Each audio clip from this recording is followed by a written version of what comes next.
Hi, my friends. It's your tour guide to the horror side, me, Preston E.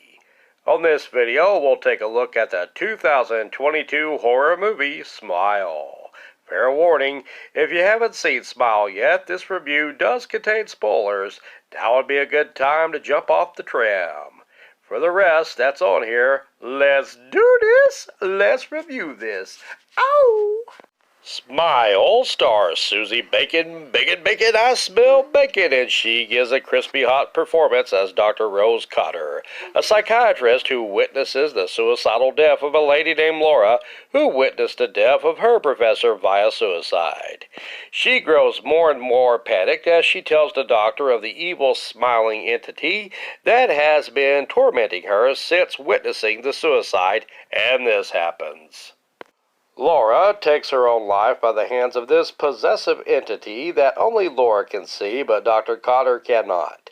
That will soon enough change as the doctor sees the evil smile of whatever possessed Laura to take her own life with the broken vase, and now that smiling evil entity is coming after her.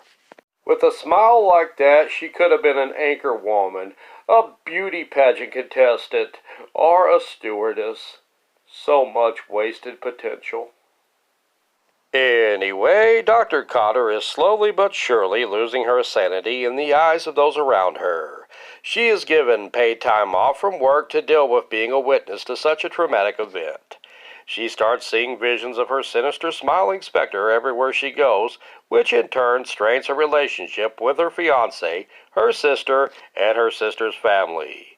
She even gives her nephew her cat for his birthday, which she wrapped up in a box and killed, not even knowing that she did this, thanks to her sinister smiling stalker. The kid and the other partygoers are traumatized. Aunt Bethany wrapped up her little kitty cat during National Lampoon's Christmas vacation, and nobody freaked out about that. I guess the kid was bummed out he didn't get the PlayStation 5. So, the good doc has alienated almost everyone in her life and is seen by a therapist named Dr. Northcott, who blames Rose Cotter's hallucinations from abuse and trauma she experienced as a child from her alcoholic mother, which was then triggered by the witnessing of a suicide of a patient. Rose, however, believes she is being stalked by a supernatural being that is trying to get her to kill herself, much like it did to its other victims.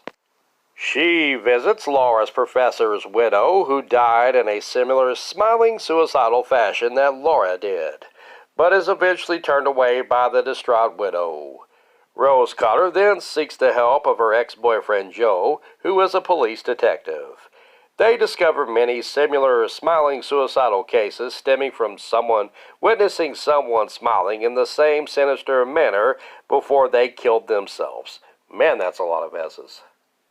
An interruption in the pattern was discovered, and Joe and Rose find out that an inmate named Robert was an exception and lived because he killed someone else in a messy and traumatizing fashion in front of a witness.